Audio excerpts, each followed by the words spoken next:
Bait-bait ko na kalabaw. Ang bait-bait. Yan.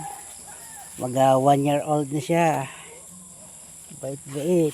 Yan. Guys. Good morning guys. Maganda talaga ka may alaga kang mga hayop guys. Kalabaw. Ayan. Si Joy Joy ang name niya. Joy Joy. Joy Joy his name. Okay.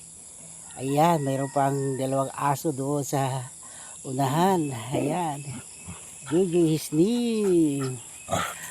My babies. Ayan. Ganda guys.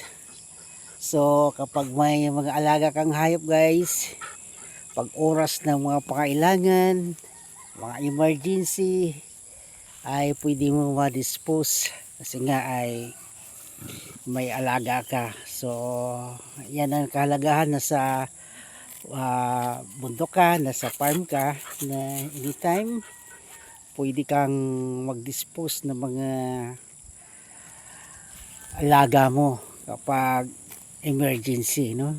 Emergency situation, pwede mag-alaga na, pwede mag-dispose ng mga alaga. So ayan, dami-dami ko yung mga aso guys, mga 6 yan ang mga aso ko. Ayan, nagbabantay sa akin dito sa amin, ang bahay. Pag wala kami ay yan ang gwardiya, yung aming aso. So napakaganda dahil kahit walang tao, walang nakakapasok sa aming bahay dahil sa may gwardiya. Yan ho ang aming mga gwardiya dito.